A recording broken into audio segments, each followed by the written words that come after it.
It's been said that he combines the lethal grace of Bruce Lee with the romantic charm of Cary Grant. Men admire his martial arts expertise, and women love his physicality, his suave charm, and good looks. He's an actor who can blend action with lighthearted romance. His films have set box office records across America and Europe. He's one of the true superstars of action.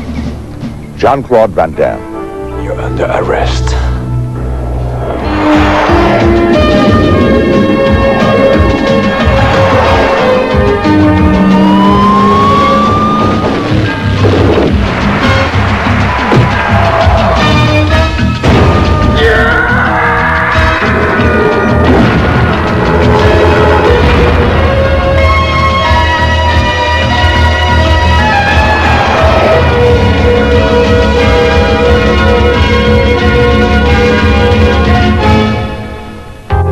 Today, Hollywood Stuntmakers takes an exclusive behind-the-scenes look at the career of Jean-Claude Van Damme, an action superstar who combines his acting skills with his athletic talents to create some of the most exciting martial arts films on screen today. Van Damme's first starring role came in 1987 in the canon film Bloodsport. Bloodsport was the true story of Frank Dukes, a young American who, through strength and determination, trained for and won the deadly Kumite, a legendary karate competition which continues today.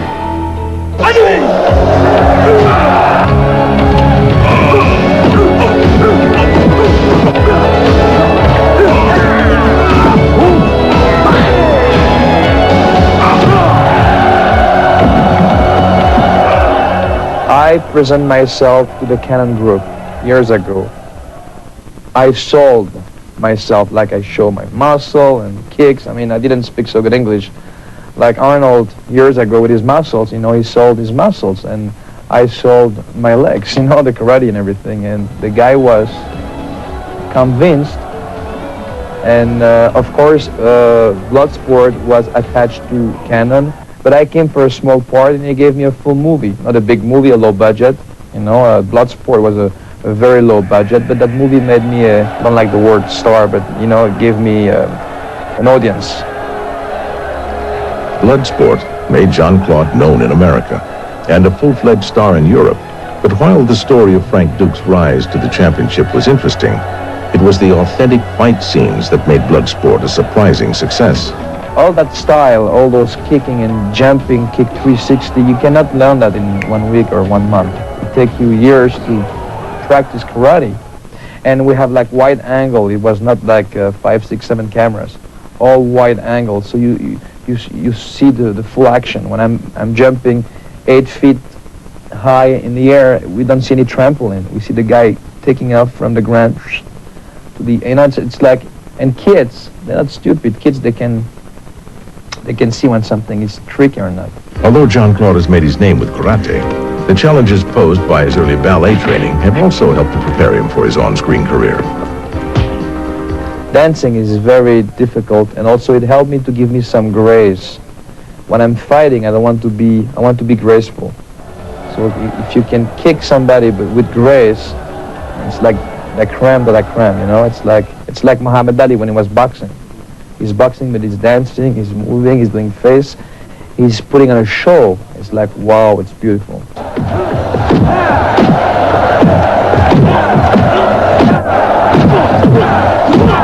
Fights like this one are shot from hundreds of camera angles over a period of several days, but it all begins with a sheet of paper and a pencil. Well, I come on the set, I look at the location, I go to my room on the weekend because there's only one day, and I arrange all the fight scene on a piece of paper where they position the cameras. And then we did the final fight, kickboxer, the final fight, in 3 days, the shooting. That's like 100 setups a day. It was great. In this final bout from Kickboxer, the stakes are raised when his villainous opponent insists that they carry out a deadly, ancient ritual.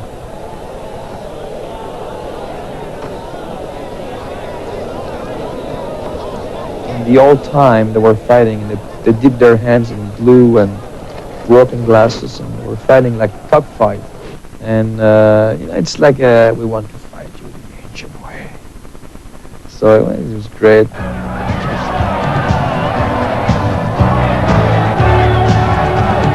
Although it seems like this one looked dangerous and realistic, the athletic ability of the actors limits any risk of serious injury. Still, one can imagine how difficult it would be to climb into the ring and play John Claude's opponent, knowing that those powerful kicks and punches are going to be flying at you. I control myself very well, and I mean, if something happens because it's no coordination, because the guy I mean, I never hurt anybody. I hurt only one guy in blood sport because when I elbowed him, he came from, was not supposed to come from. It was very difficult to understand, and I knocked him off. I mean, I took something out. Also in Cyborg, not something happened. And it's bad for me because I feel like it's nobody's fault, but you feel so sorry because those guys, they're there to make money and they work with you and they'll give you the best. Born in Brussels, Belgium, Jean-Claude freely admits that he was a skinny, sensitive kid who loved classical music and painting. As a youth, he was trained in ballet and karate. He turned down an opportunity to join the Paris Opera as a dancer to focus on karate and bodybuilding. By the age of 18, Jean-Claude was already a successful Belgian businessman, owning and managing his large fitness center in Brussels. But his heart was not in it. I was doing very good, money-wise, and but I said, what am I doing here? I love movies. Am I going to stay the rest of my life here? So I talked to my parents. They said, are you crazy? Only 19, you should take the money and invest, and you're going to go what in America to become a movie star? You? Jean-Claude, you don't speak English, you don't have any green card, and you're going to go and just, he said, I'll try. It was a big fight between me and my family, not because, I mean, they love me, they want good for me. And for 5 years, I was pushing here every day. I mean, 5-6 years, nothing happened. It was very difficult. And many times I want to go back because I don't have nobody. I mean, I was having no friends. It's difficult when you come from another country. His career was just barely getting off the ground when he met Gladys Portuguese. Jean-Claude and I met, it's 5 years now, at Baja California, at a photo shoot. When we were dancing finally in the discotheque, it's the last day, and he wouldn't dance with me, nor I didn't ask him to dance with me because I felt kind of funny, but I was wondering why he wouldn't ask me to dance with him, so I was getting very furious, a little upset. And I go over to him with my typical New York attitude, why won't you dance with me? He says, oh, because I was waiting for you to dance with me. So we started to dance, but at one point when it really hit was when he took his shirt off and he had suspenders, and that was it. She cracked up. When she saw the suspenders. No, I fell in love then. I said, ooh, suspenders. So it's not me. She fell in love with my suspenders. No, and your green eyes. Okay. Yeah, sure.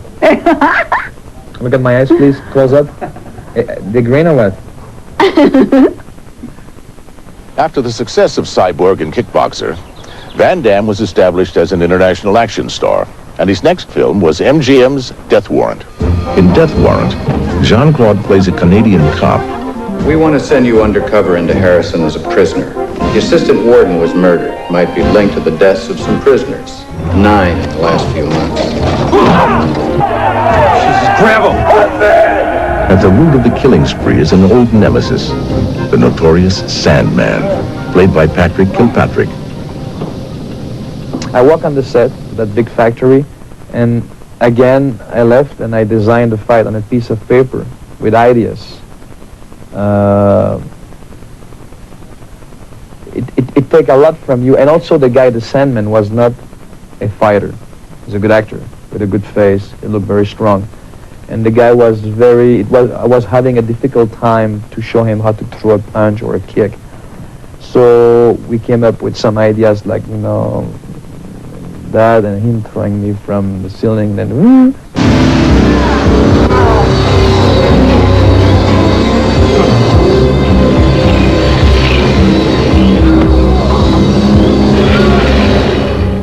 It's difficult to build a fight scene from a script, you have to be on location. You always find special stuff. Welcome to hell!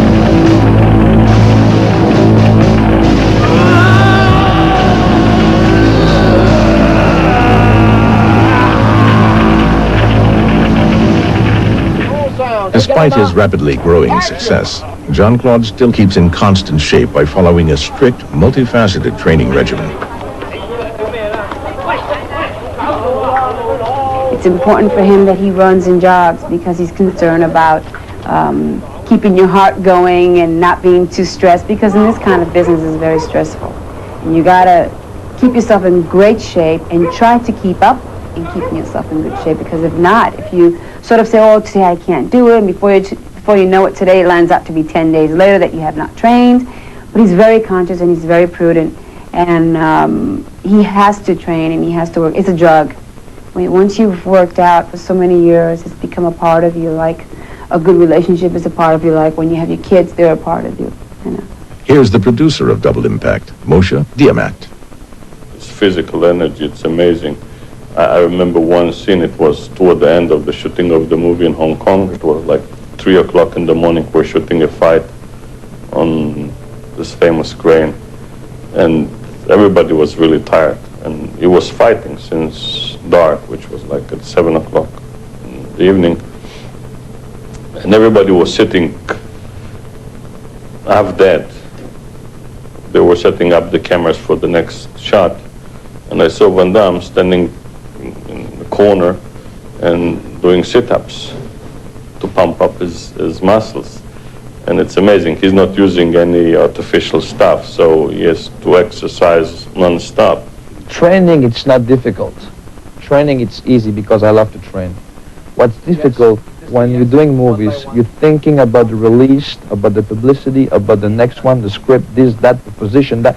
And when you train, you have to take everything out and to be empty in your brain, because when you train, to put on muscles, especially a small guy like me, I mean a small guy, I'm not too small, but I was very small, but to become from small to big, you have to concentrate. You have to focus on your biceps, your chest, your back, and you have to forget everything about business. That's the difficult part. No, so we'll make two in one. It's kind of funny, like two Van Damme for the Price of one.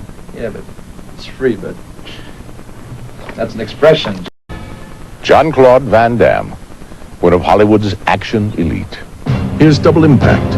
This film represented the greatest test of Jean-Claude's acting skills to date. He'll be playing not one lead role, but two, twin brothers, Chad and Alex.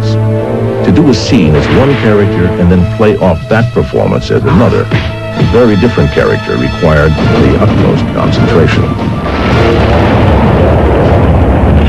It's a lot of action, but also it's two different types of people, like a Charles Bronson and a Chevy Chase, for example. And they both sing different, they have different mentality and different way of fighting and arguing and all that stuff, so it's great. Alex, I think they screwed you. Let me see. Next time, I'll make the deal. You have to change the way of the way you talk, the way you move, the way you think, the way you fight, the way you react. It's all different, so it was not so easy. There were many special challenges in this movie. First of all the twin effect shots. It's special effects and it's very complicated. The process that we used was very, very complicated and advanced, so it will look convincing, and if you'll all see the movie, you'll see what I mean. You see many times on the screen him, I mean two of him, fighting with himself, talking to himself,